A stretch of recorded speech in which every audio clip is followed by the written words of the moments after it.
그러나 그곳에 사는 유다인들은 스키토폴리스인들이 자기들에게 호의를 베풀고 불행할 때에도 친절히 대해 주었다고 증언하였다.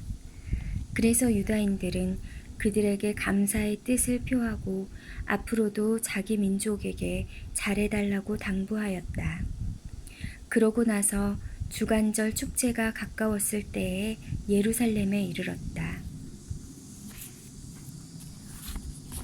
오순절이라고 하는 축제를 지낸 다음 그들은 이두메아의 총독 고르기아스를 치려고 서둘러 떠나갔다. 고르기아스는 보병 3,000명과 기병 400명을 거느리고 나왔다. 교전하는 동안에 몇몇 유다인이 쓰러졌다. 바케노르의 군사 가운데 도시테오스라는 이가 있었는데 그는 건장한 기병이었다. 그가 고르기아스를 잡고 그의 겉옷을 힘껏 끌어당겼다. 저주받은 그자를 사로잡고 싶었던 것이다. 그때 트라케 기병 하나가 도시테오스를 덮치며 그 어깨를 칼로 내리쳤다. 그 사이에 고르기아스는 마레사로 달아났다. 에즈리와 그의 군사들이 오랜 싸움 끝에 몹시 지쳤으므로 유다는 주님께 자기들의 동맹군이며 전투의 지휘자로 나타나 주십사고 간청하였다. 그러고 나서 조상들의 언어로 찬미가를 부르고 함성을 지르며 고르기아스의 군대를 기습하여 패주시켰다. 전사자들을 위하여 속죄 제물을 바치다. 그 뒤에 유다는 군대를 모아 아둘람 성으로 갔다. 7째 날이 다가오자 그들은 관습대로 몸을 정결하게 하고 그곳에서 안식일을 지냈다. 다음 날 장사 지내는 일이 시급해졌으므로 유다와 그의 군사들은 전사자들의 주검을 거두어 조상들의 무덤에 친족들과 나란히 묻어주려고 갔다. 그런데 죽은 자들마다 그 옷 속에서 율법으로 유다인들에게 금지된 얌니아 우상들의 폐가 발견되었다. 그래서 그들이 전사한 이유가 바로 그것 때문이라는 사실이 모든 이에게 분명히 드러났다.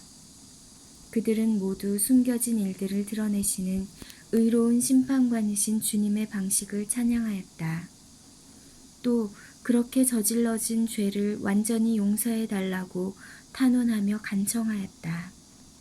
고결한 유다는 백성에게 전사자들의 죄 때문에 그러한 일이 일어난 것을 눈으로 보았으니 죄를 멀리하라고 권고하였다. 그런 다음 각 사람에게서 모금을 하여 속죄의 제물을 바쳐달라고 은 2,000 드라크마를 예루살렘으로 보냈다. 그는 부활을 생각하며 그토록 훌륭하고 숭고한 일을 하였다. 그가 전사자들이 부활하리라고 기대하지 않았다면 죽은 이들을 위하여 기도하는 것이 쓸모없고 어리석은 일이었을 것이다.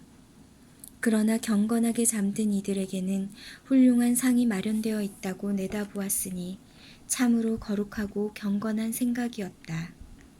그러므로 그가 죽은 이들을 위하여 속죄를 한 것은 그들이 죄에서 벗어나게 하려는 것이다. 안티오코스 에우파토르가 유다를 침략하다. 149년에 유다와 그의 군사들은 안티오코스 에우파토르가 군대를 거느리고 유다 땅에 쳐들어오는데 그의 후견인이며 행정을 맡은 리시아스도 함께 온다는 사실을 알게 되었다. 그들이 저마다 보병 11만 명, 기병 5,300명, 코끼리 22마리, 낫스로 무장한 병거 300대로 이루어진 그리스 군대를 거느리고 온다는 것이었다. 메넬라우스가 죽다. 그때 메넬라우스도 그리스 군대와 어울려 매우 교활한 말로 안티오코스를 부추겼다. 그것은 조국을 구하려는 것이 아니라 대사제직에 재임명되려는 속셈에서 한 일이었다.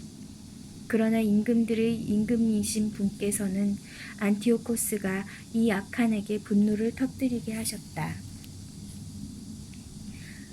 그리하여 메넬라오스가 모든 환난의 원인이었다는 이 리시아스의 말을 들은 안티오코스는 그자를 베로이아로 끌고 가서 그쪽 지방의 관습에 따라 처형하라고 명령하였다.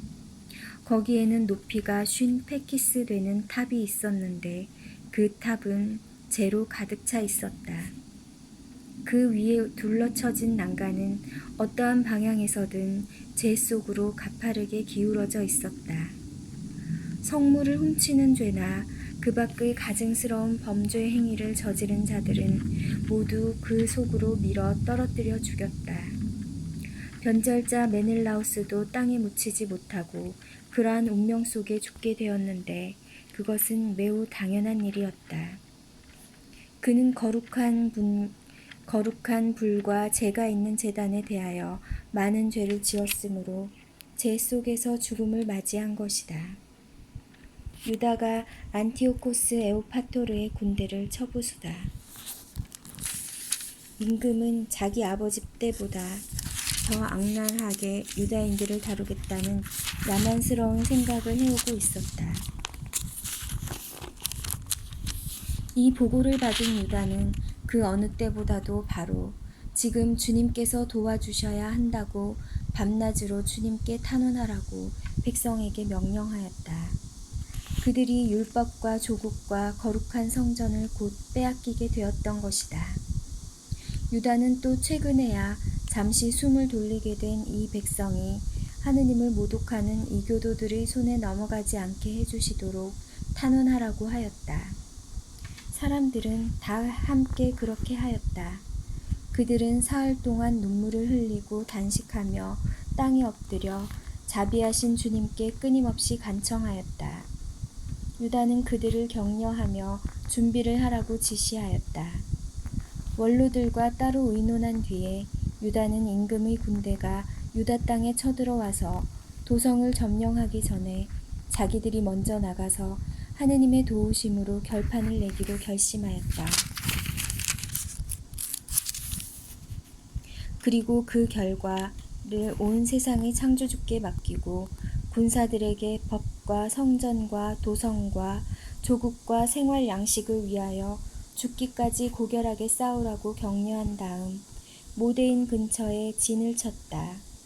그는 하느님의 승리라는 표어를 군사들에게 정해준 다음 가장 뛰어난 젊은이들로 이루어진 정병을 데리고 밤중에 임금의 처소를 습격하여 적진에서 2,000명가량을 죽이고 선봉 코끼리와 그 위에 타고 있는 병사도 찔러 죽였다. 마침내 그들은 적진을 공포와 혼란으로 몰아넣고 승리를 거둔 다음에 철수하였다.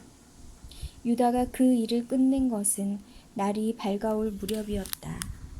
그것은 그를 도와주신 주님의 보호 덕분이었다. 유다인들이 안티오코스와 협정을 맺다. 임금은 유다인들이 대담하다는 것을 체험하였으므로 전략을 써서 그들의 거점들을 점령하려고 시도하였다. 그래서 그는 유다인들의 튼튼한 요새 벳추르로 진격하였으나 격퇴되고 다시 공격하였지만 패배하였다. 그때 유다는 성 안에 있는 이들에게 필수품을 들여보내 주었다. 그런데 유다인들의 군대에 속한 로도코스라는 자가 적군에게 비밀을 누설하였다가 발각되어 붙잡히고 감옥에 갇혔다. 임금은 다시 벳추르 주민들과 교섭을 벌여 화친을 맺은 다음 거기에서 물러갔다. 그러고 나서 또 유다와 그의 군사들을 공격하였으나 상황이 악화되었다. 그뿐만 아니라 자기가 행정을 맡긴 필리포스가 안티오키아에서 반역하였다는 보고를 받고 당황하여 유다인들을 불러 그들에게 양보하고 그들의 모든 권리를 보장해 줄 것을 맹세하였다. 그들이 동의하자 그는 희생 제물을 바쳐 성전의 경의를 표하고 그곳에 선심을 베풀었다. 또 마카베오를 받아들이고 헤게모니데스를 프톨레마이스에서 게라에 이르는 지역의 총독으로 세운 뒤 프톨레마이스로 갔다. 그러나 프톨레마이스 주민들은 그 조약에 화가 나 있었다. 사실 그들은 너무나 분개하여 그 협정을 폐기시키려고 하였다. 그래서 리시아스가 연단에 올라 최선을 다하여 설명한 끝에 그들을 설득하고 진정시켰다. 그는 이렇게 하여 그들의 호감을 사고 나서 안티오키아로 갔다. 임금의 출정과 철수는 이렇게 이루어졌다.